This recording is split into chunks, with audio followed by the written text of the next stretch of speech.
It was a cold, windy evening in early March, with large snowflakes filling the air, causing my best friend Jake to drive slowly on that lonely northern county road. We were on our way to my home in a rented Chevy Tahoe due to the bad weather.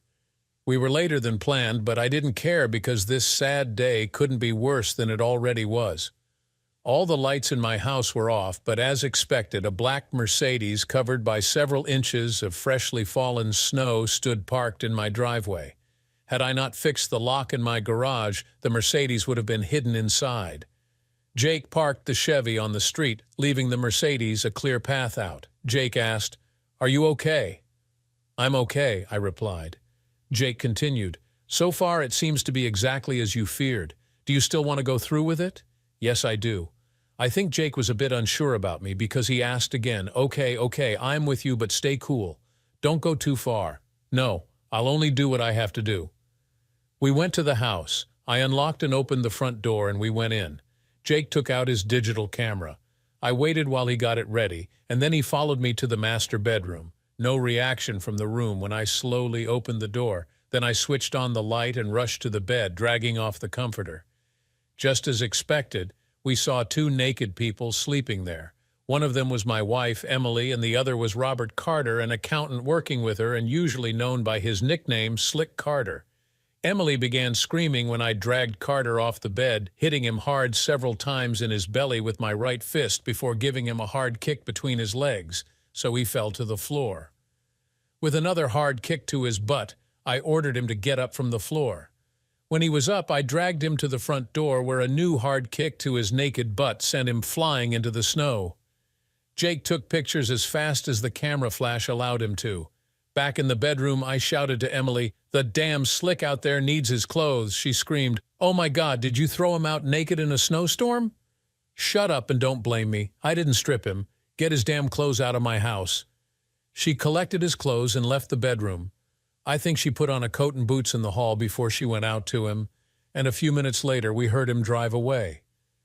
When Emily was back in the house, I told her that I didn't want any excuses or explanations, because the only thing that remained for her to do in this house was to get dressed, pack her belongings, and get out. But the only thing she could do for the time being was to sit down in a kitchen chair and cry loudly. After a while, she dressed, rang for a taxi, and left. Jake went for the Chevy, and we took in the cardboard boxes to the house, and he and I began to pack Emily's clothes and other personal belongings in the boxes. In the morning, we loaded the boxes and her new TV into the van, and I took them to her parents' house. Nobody opened the entrance door when we rang the bell, so we piled the cardboard boxes and the TV against the house. While looking at the windows, both Jake and I were sure we saw somebody watching us behind the curtains. Emily's driving license was canceled for speeding, and as I owned her car, we let it remain in the garage. Back at the house, we changed all the locks before we left for the next town, which was Jake's current hometown, where he had rented the Chevy Tahoe. After a short stop at his home, we went skiing for a week in the mountains, where our two friends were already waiting for us in a rented cabin. John Miller, a 35-year-old owner of a small but rather profitable factory specializing in making patented high-quality steel clips sold to customers in 14 countries. It was my uncle who invented and built the automatic multi-operation machine, the only one of its kind, which makes them. When he retired, he sold it to me for a fair price. A single mother working part-time, and I were the only employees. Once again, I had had a crushed relationship. I sent Emily a text message and suggested we meet to share some other things in our home when I got back from my vacation. Jake, me, and the two other friends whom we joined at our vacation used to be lucky with horses. We put some money on the races every week, and so far we had gone plus every year. The races are a very popular and very big weekly horse game. The simple rule is to pick out the winners in 7 trotting races. 7 winners in a bet can give anything between $1,000 and $2,000 depending on the number of unexpected high-odds winners in the races, and far less prizes for bets with 4, 6, and 5 winners. Of course, to pick out 7 winners in 7 races would be a genuine mission impossible if it hadn't been for the very low price, equal to 50 cents a bet. Most people used to pick out a single winner in 2 of the races and have the other 5 races covered with several horses in each race. Our gang usually gambled for amounts equal to $150 to $200 a week, which gave us a system with 1,500 to 2,000 bets. If I could be regarded as lucky with horses, it was quite the opposite with girlfriends. Usually it was easy for me both to get them and get rid of them. The girl before Emily was a real beauty, tall, slim, and naturally blonde, but unfortunately, she fit into the description of a stupid blonde. Many guys in town regarded me as a fool when I dumped her, but I found it impossible to be with a woman who never did anything at all at home and spent everything she earned on clothes, hair, and makeup equipment. Though I got some money from the races and took a fair salary from my company, which gave me a good living for an average guy, I was too poor to afford an expensive trophy girl like her, especially after her interest in sex began to be limited to quickies. We parted without quarrel, and she almost immediately met a wealthier guy who was happy with the new trophy girlfriend. I met Emily, who was quite different, and in many ways a dream girl during our first 4 years together, until her company hired Slick Carter as their new accountant. Carter is a funny guy in many strange ways. He is the most clever and best-paid tax expert and accountant in this small town, living a good life with a lovely, beautiful wife, 2 nice small kids, and one of the nicest houses in town. He got into serious problems when his wife at last caught him cheating. She kept him sweating for some time before she forgave him after counseling and his promises never to do it again. To keep some pressure on him, she demanded, and he agreed, to give her their expensive house as her private property. Carter kept his promises and was faithful for almost a year before he was caught again. Now she kicked him out and filed for divorce. After sharing their stocks, bank accounts, and losing the expensive house, Carter moved in with his mother in her big house. Though he had several discreet affairs while married, now he forgot all scruples. He sold his family car and bought an expensive Mercedes as a real extender. In this country, we have a national car register with 3 randomly chosen characters and 3 digits on the plates. Carter's Mercedes had a plate that began with AHH. The rumors go that the first time Carter came to the golf club with his new Mercedes and began bragging about the car, one of the present members said, "If you're taking that damn extender to Scotland during your next golf trip there, the Scots will be convinced that AHH stands for Asshole Carter." After some laughter, one of the other golfers, who obviously didn't like Carter, said, "It means exactly the same thing here too. Like we use English words such as swing, hook, green, birdie, eagle, holy known, and several others in golf." Carter's new English nickname was accepted without any problem among the golfers from that moment. Many club members began to call him Asshole Carter, probably because he had caused a very sad divorce for a nice couple at the club, and his habits of using his wealth and social talents for seducing and screwing other men's wives and girlfriends rather soon got his new nickname spread all over the town. Carter didn't like me very much since I had refused to vote for him as chairman in our Marina Club, which had left him yelling at me about paying back with interest. Obviously, he saw his possibilities to get 2 flies in 1 hit when the old accountant at Emily's work retired and Carter was hired to replace him. Probably he would have made his attempts on a lovely woman like Emily, whoever she had been married to. But now he didn't see any disadvantages of both getting even with me and screwing the very nice woman I intended to marry in the future. As usual, Carter did a good job when he immediately saw how old and inefficient their accounting system was and persuaded the owners to purchase new modern computer programs and assisted Emily to get used to them. Of course, they had lunches together now and then, and as there was nothing strange with that, I hadn't any reason to care about what Emily did at her work or with whom she had her lunch. Then she began to show signs of her increasing interest in Carter. She told me he did this and that, the price of his Rolex, how much he bragged about having won in Monte Carlo, compared to the peanuts that I, in his opinion, got from the horses, and much more of his bragging. When she began to dress in different ways those days Carter would come to her work, I had enough and tried to have a friendly talk with her about his earlier known seductions of married women and the consequences it had caused them and what it would do to her if she went too far in her admiration of Carter. Emily didn't appreciate my kind warnings, not at all. Instead, she became angry as a wasp and accused me of being a jealous nerd who saw ghosts in daylight because I probably envied a successful man like Carter. I really did my best to get Emily to understand that this asshole Carter, most of all, wanted to get even with me because, in his opinion, I had seriously humiliated him at the Marina Club. I told her that he was a notorious womanizer slowly working for his chance to get into her panties, and when he had done that, she would be out of my life and probably even out of Carter's, because his only interest was the seduction, not any relationship with Screwed, as he used to name his used prey. Nothing happened in that matter before the boys and I had booked our annual week at a winter holiday resort in the north. Carter had been away to see the national hockey team playing a match in our county capital, and several drinks later at the hotel bar after the match, he had bragged about getting a creep's lovely wife very hot, and when the creep went skiing in the mountains, he would spend the nights with that lovely wife. Though the admirers had promised to keep quiet, one of them had told his wife, who told her sister, who told her fellow worker, who told her husband, who happened to be one of my friends. He knew about asshole Carter's increasing interest in Emily and told me so we could make our plans to take care of that problem. My plan had been simple. Before going on vacation, I fixed the garage doors so they could not be opened from any side, so Carter had to park his Mercedes visibly on my driveway. On my way to the north, I would make a stop at Jake's house for a couple of days if necessary, while waiting for information from a friend about a black Mercedes on my driveway.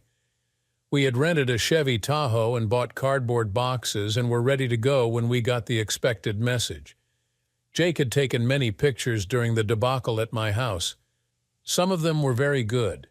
He was even a very skilled Photoshop user, and couldn't resist the temptation to fix Carter's tool to a very tiny size in the pictures. I sent Emily a color picture in a 4 size of her and Carter naked in the bed after I dragged away the comforter. I wrote on the backside, "Hopefully this picture of you and the man of your dreams can replace the wedding picture I never got a chance to get taken and give you.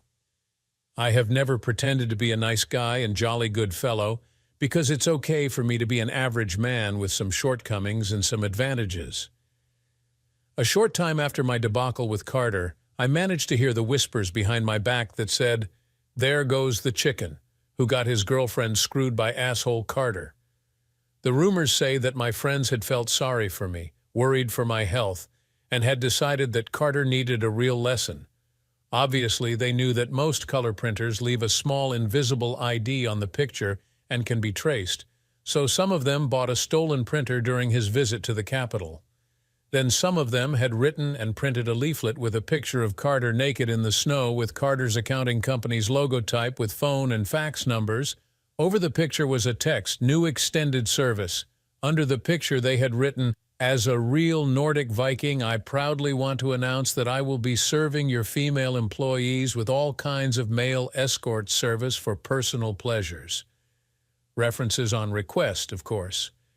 While making those leaflets, they had never worked without rubber gloves or licked any stamps. When the printing was ready, the USB drive and the printer were to be dumped in one of the old water-filled deep mining pits in the forest. Exactly as the authors had planned, the leaflet caused the expected attention and consequences. Carter went to the police and accused me. His lawyer sued me for lying. Carter and I sued Carter for accusing me. Both Emily and her father rang me. She only cried, and he threatened to beat me. Several of my friends and even several of my customers accused me of spreading it, though I denied all knowledge of that leaflet. Even one of my best friends told me I had gone too far in my vendetta with Carter and canceled our monthly chess games. A policeman rang and asked me if I knew anything about the Carter leaflet, and I told them the truth, that I had got one by mail to my company, but I had no female employees who could be interested in his services, so I had thrown it in the wastebasket. The rumors in town said that Carter had been furious and thrown things at his office when he had got a letter from the police that had said, "Your case is removed from the case list because any conclusive evidence of crime is not found. He complained to the Parliamentary Commissioner for the Judiciary and Civil Administration, who only had replied with a short standard letter that no valid reason for a complaint was found. Once again, Carter had been loudly screaming and swearing about our legal system. The gossip said that Carter had sworn to pay back with interest, so I had hired a security company to keep an eye on my properties, and one of their night patrols had succeeded in catching a man throwing a stone in a window that fit me perfectly because the man was one of Carter's employees. Then Emily found out that she was pregnant and decided to keep the baby, probably in some kind of hope that I would take her back. I didn't and refused to sign any papers or pay anything at all before a DNA test.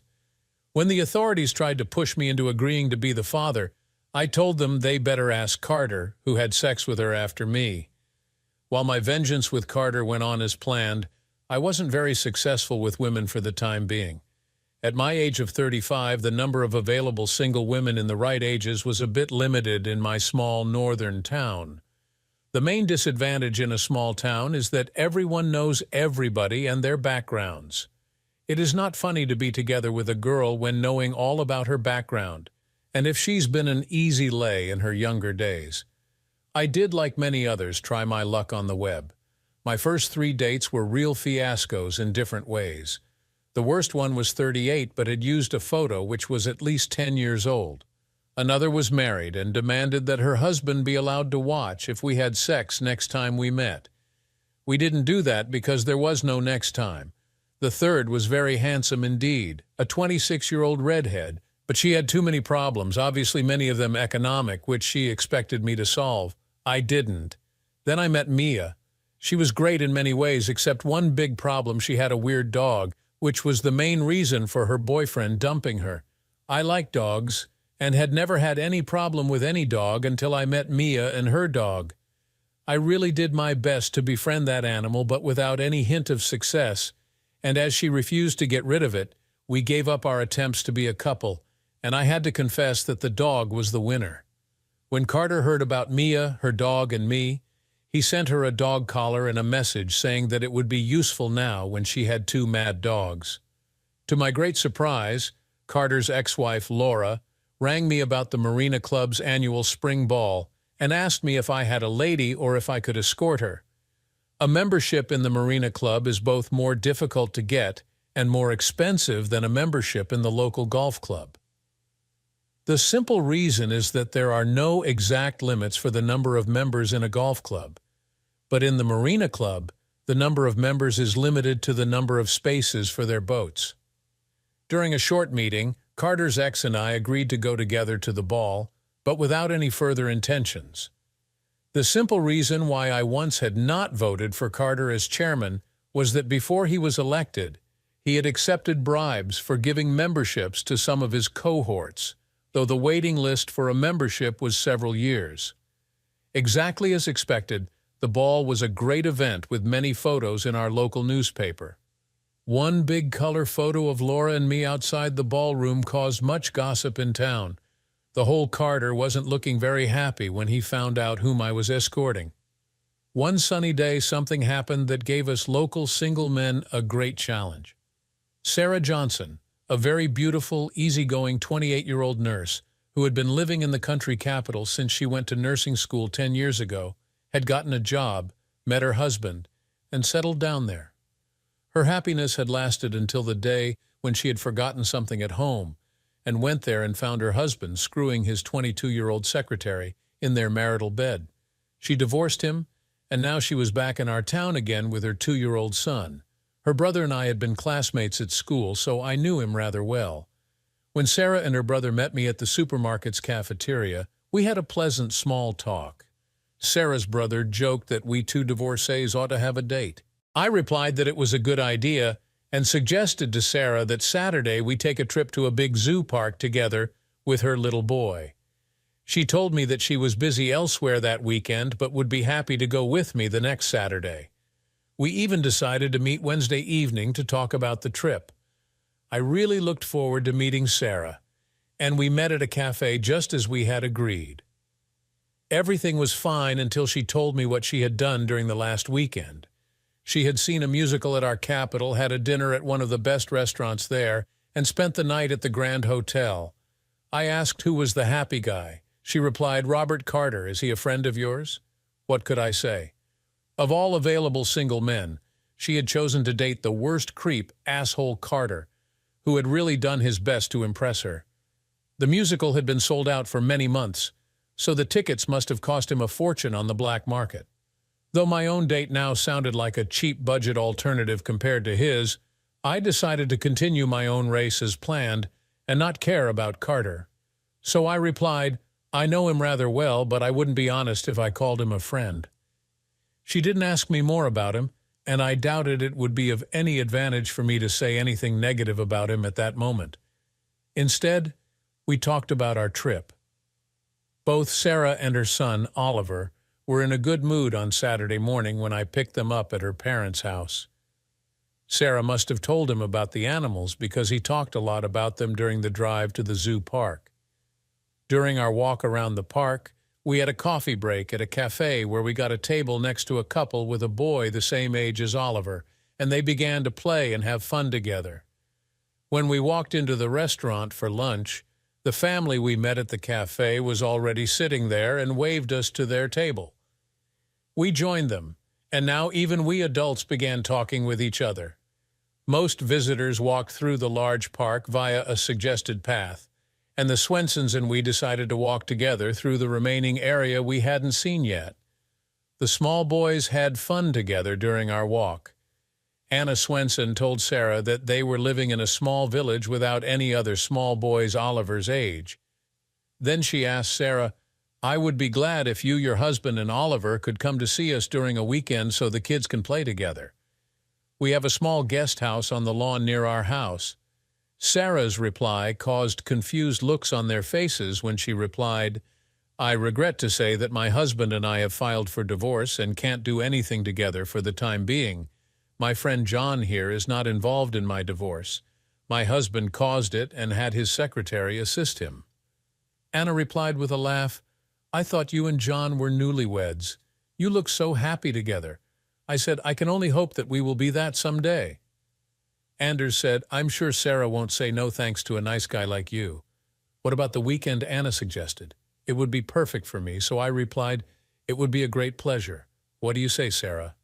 She smiled and said, "Many thanks for your kind invitation. Of course, we will accept it." Wow, one date and she's ready to jump into bed with him. That seems awfully quick. One more weekend booked with Sarah. The family theme was okay for me. During our drive back, we agreed that Anna, Anders, and Emil were a nice family, and both of us expected it to be a pleasant weekend. Then Sarah told me that Robert had invited her to go with him to Manchester in England to see a football match with Manchester United and for some shopping, and she had accepted. Carter and some friends of his had rented a private plane because one of his friends, who had a flight certificate, needed flight time. I didn't comment on that. Asshole Carter didn't save any efforts to outshine me in this competition, which would not be difficult even with their second date. Of course, what was a barbecue with friends and a night in a small guest house in a small village compared with a flight in a private plane to England and a high-class hotel there? Carter was sure that he could impress Sarah and win her with his expensive dates, but I'm thinking that she feels much more comfortable together with Oliver, our new friends, and me. When we planned our date, Sarah and I even agreed to have dinner at my house when we were back in our hometown. I had prepared most of the food in advance and did the rest of the cooking while Sarah got Oliver ready for the night. The dinner was rather romantic, with good wine, candlelight, and soft music. We talked about many things except Carter until Sarah said, "I hope you will understand that sex is out of the question for me until my divorce is final." Robert and I had a little quarrel about it when I refused to share a room with him during the last weekend, but I'm sure he knows better for our next date. I understand. I'm sure you do. It was so sweet of you to tell Anna that you wanted to be newlywed with me. That's true. There's something very special about you. I'm only a divorcee with a kid. Oliver is a great kid and he has a great mom. I really like both of you. Your ex must have been crazy when he messed up with you. Oliver likes you too. I'm glad for that. Glad to hear that. and I would be twice as glad if even his pretty mom would like me. Of course I do, very much indeed. After some further talking about other subjects, she asked, "Why did you and Emily split up? I caught her cheating. Any plans to forgive her?" "No, it was too humiliating. She did it after we had been talking about wedding, honeymoon in Hawaii, and children." "Why Hawaii? It sounds exotic." "Not only Hawaii. We even talked about Las Vegas, Grand Canyon, and the California Coast Road because both of us wanted to go there. Now it is written in the stars if somebody wants to marry me and if she is interested in that trip." She gave me a bright smile, laughed, and said, "I would like to go to Hawaii. Marry me, and we are on the road." She continued laughing and said, "It's a temptation, but I'm already married for the time being." She slept in my spare room, and during breakfast we decided to spend even the Sunday together at my house. It was a pleasant day. We played with Oliver, went out for lunch, and took a long walk. We had no date booked during the next week. Sarah had a date with Carter on Tuesday, and then they would fly to Manchester on Saturday morning and be back home on Sunday. Therefore, I had a real surprise when she rang my doorbell about 8:00 on Tuesday evening. It wasn't difficult to see that she was very angry for some reason. I asked her to come in, and she sat down at the kitchen table and told me, "I have some questions for you and want to hear the truth. Lie to me, and you can forget me." "What's the matter?" "I've been honest with you so far, and of course, I'll continue to tell you the truth. Robert says that you used to call him Asshole Carter behind his back, and now even several other people have begun to use that awful nickname. Is that true?" "No, of course not." "That's not a nickname because Asshole Carter fits perfectly on that creep. Of course, many others and I are using it in front of him. Did he tell you where and why he got that name?" "He says that you are calling him that because you envy him and hate him." "Of course I hate him. I hate him very much indeed, but I will never envy him. Did he really send you here to complain about his damn name? Do you want to know the truth?" Sarah hesitated for a while before replying, "No. He begged me not to do that, which I promised him. But I was so angry and disappointed about you that I couldn't resist finding the truth already this evening." "Do you really think you can win my love with such dirty slander? I didn't expect you to be on such a low level. My dear Sarah, the truth is that I have avoided saying anything negative to you about your dear friend Carter, haven't I?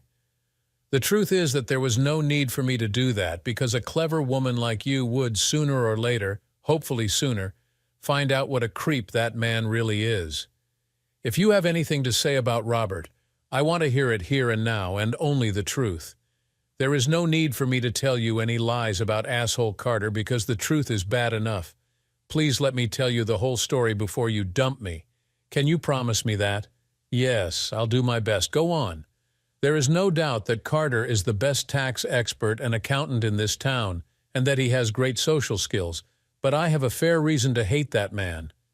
My first quarrel with him was when I stopped him from becoming the chairman of the Marina Club, because I knew he had already accepted bribes to let his friends sneak past the long waiting list for membership.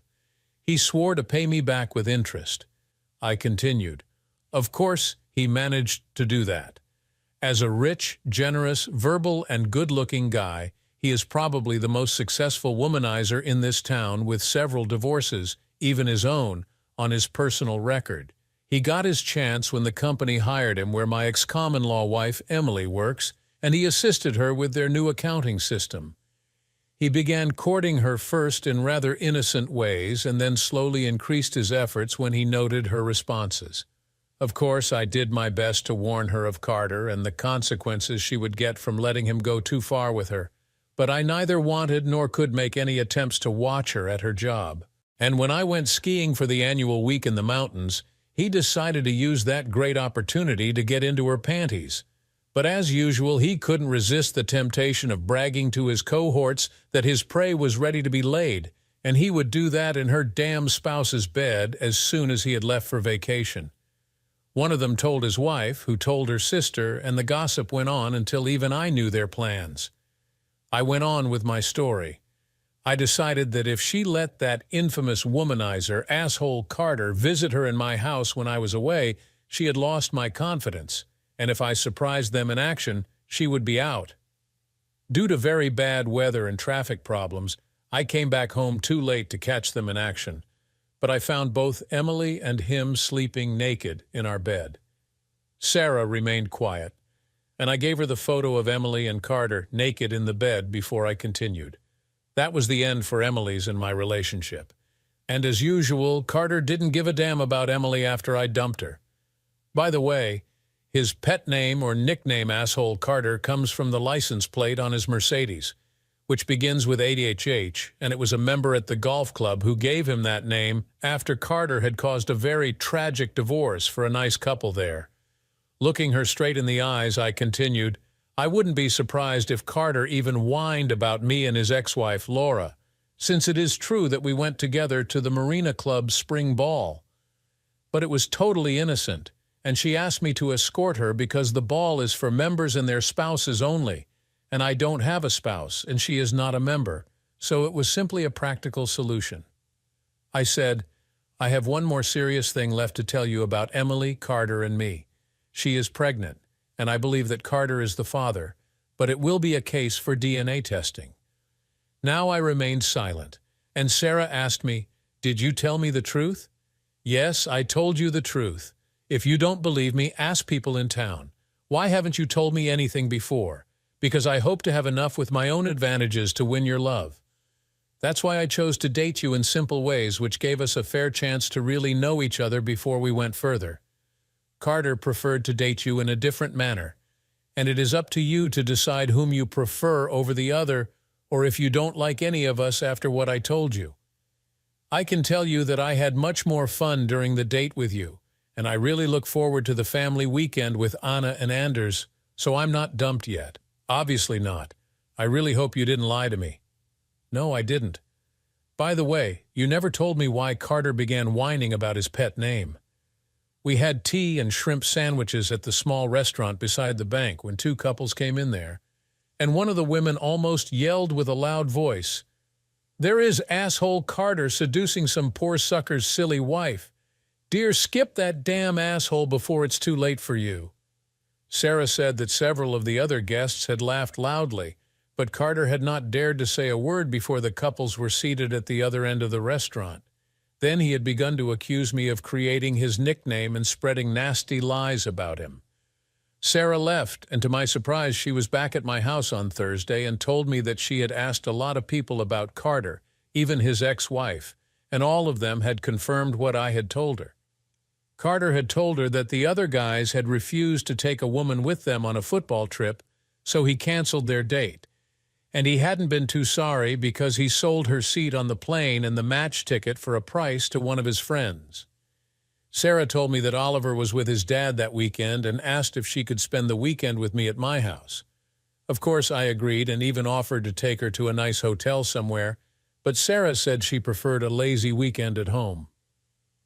After a very romantic dinner on Friday evening, we ended up necking. I got horny as hell and noted that even she was hot. Very hot indeed, but she whispered in my ear that she intended to let the sex wait until she was divorced.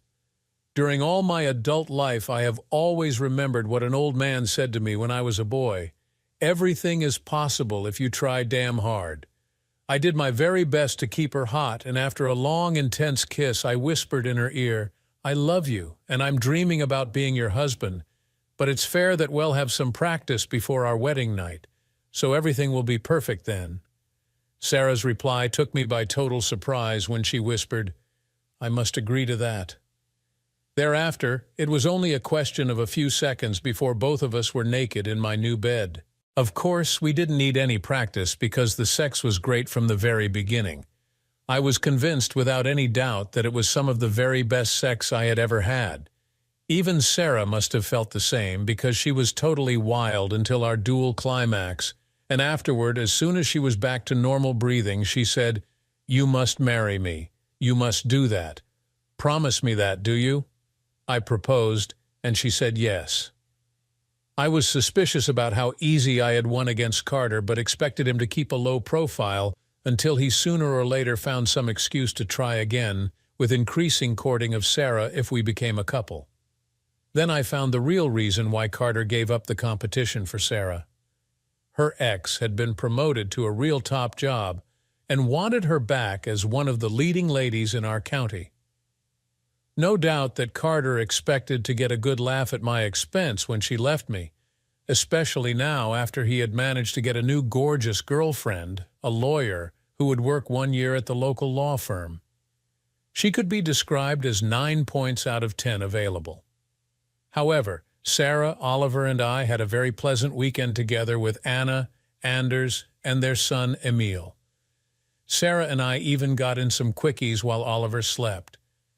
The next week was a difficult time for me because Sarah was going to see her ex during the weekend and discuss the possibilities of canceling the ongoing divorce and going on with their marriage to give Oliver a fair chance to grow up with both of his real parents.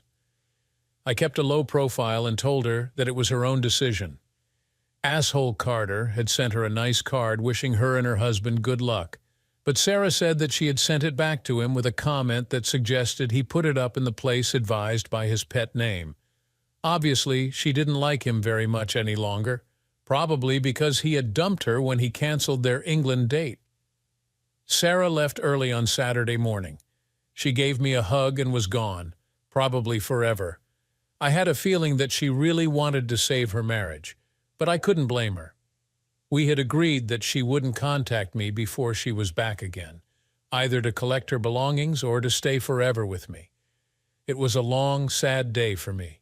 My friends showed up after lunch so we could follow our gambling on one of the commercial TV channels. Though we had all 7 races right and won a fair amount equal to around $25,000, I couldn't show any happiness at all, which made my friends seriously worried. They had seen me go further after a number of crushed relationships before, but never before had they seen me so wrecked, not even after my separation from Emily. Jake said what all of us knew: "You really love this woman with all your heart." I wasn't in any mood to go out celebrating, so we ordered Chinese food and stayed at my house. About 10:00 in the evening, all of us were really surprised when Sarah came back with a big black eye. After she had told me that she intended to keep her part of our wedding plans, and after she and I had hugged and kissed for several minutes, she told us that it was her ex who had hit her. After my friends had left us, Sarah told me everything about the meeting with her ex. When they met, he had taken her on a tour of his new office and bragged about all the included benefits. Then he had taken her to a big old house in one of the best-regarded, expensive old areas with a nice view of the local lake. The house was for sale, and the present owner had agreed to show it to them. Sarah didn't like the old area because there were no other kids Oliver's age. She even disliked the house. It was too big for their needs and in need of much maintenance. When she had told her ex about her doubts, he only said that she could work part-time and use the remaining time to assist the maintenance people. He had left an offer with the broker, and if it were accepted, the house would be his already. His selfish choice of a house that Sarah didn't want to live in had put her in a very negative mood against the whole idea of forgiving him and continuing their marriage. When she asked him about the price and monthly expenses for it, he had told her that it wouldn't cost her anything at all, because he intended to keep it as a private investment. After the house tour, the ex had told her about his plans for the evening. He had rented a room and booked a dinner at the best hotel in town and suggested they go to the room for some rest before dinner. Sarah had refused to do that and told him that she had an appointment with a friend. She hadn't, but now she knew for sure that she didn't love him any longer and had no interest in any hotel room sex before dinner with him.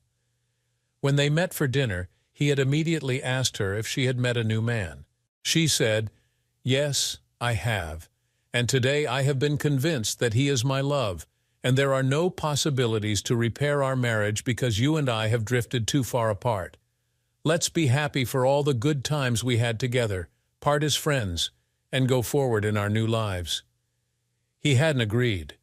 Obviously, he had been drinking too much before dinner, and now he showed his very bad temper and began to call her names in a loud voice. When she had left the table, he had followed her to the parking lot where he hit her, but was interrupted by a man who had seen it and rushed to her assistance. Sarah, Oliver, and I had a good family life in my house.